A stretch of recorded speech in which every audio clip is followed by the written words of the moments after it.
I think I pick my battles better now than I used to. I mean, I could use, I could turn any dinner party into a knockdown, drag-out debate about the most fundamental issues anyone could summon. And I think as I get older, I pick my battles more, just because I like that the hassle factor of touching certain topics in certain ways has become more salient for me. I mean, Twitter was the real teaching tool for me. Like I just I got on the platform as everyone did, not really aware that I was enrolling myself into a psychological experiment to which no one had consented, and the outcome is as yet unforeseen. And yeah, I just kind of let loose, on various topics, and I would, when I would see some malefactor there who was treating me or other people badly, well, then I had to deal with that right then and there, and yeah, it's just the hassle factor of dealing with the toxicity of it, and also just the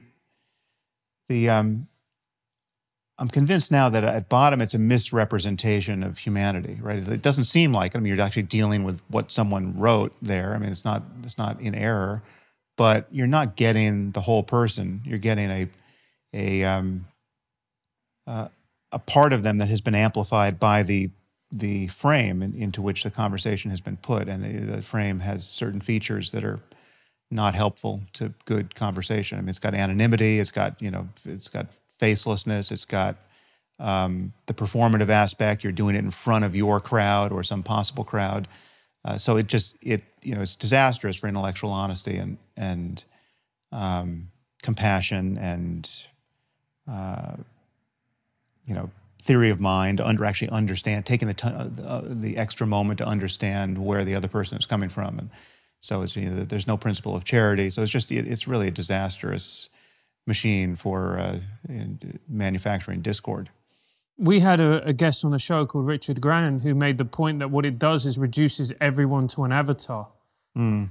So if everyone's an avatar, what does it matter if you attack them, if you right, dehumanize them, if you misrepresent them? Because the game is to win, right? It's not to actually have a discussion, it's to destroy and ultimately to win.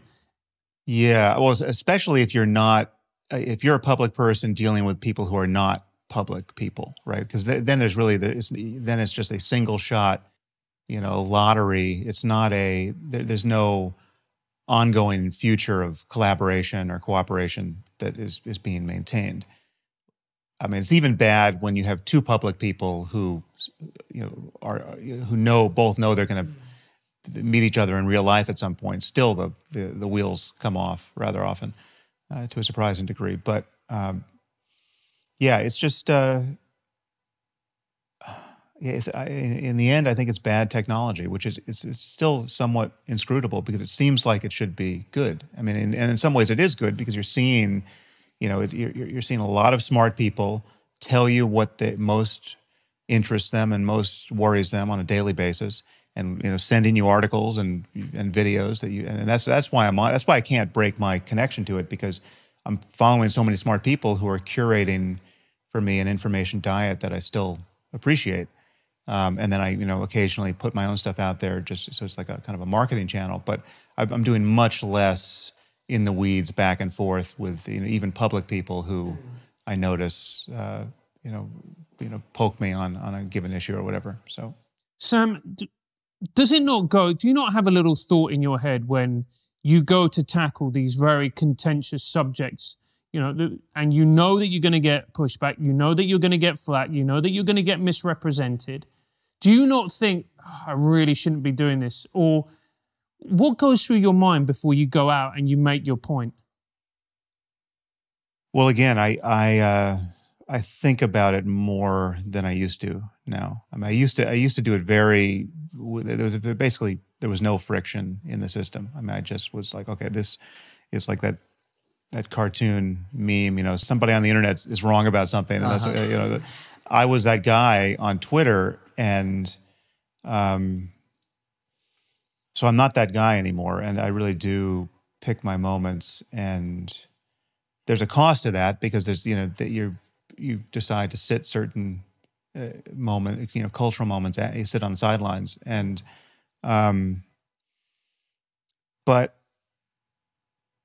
I mean, if I could distill it to a lesson here, it's like you don't always need to have an opinion about everything, right? You certainly don't always need to have a strong opinion about everything, and even if you do have a strong opinion, you don't always have to be the person expressing that opinion, because very likely someone else will, right? And given those adjustments to the machine, you can just decide, do I really want to spend the next 24 hours dealing with the aftermath of this thing that I'm tempted to tweet, right, or to say in some other format?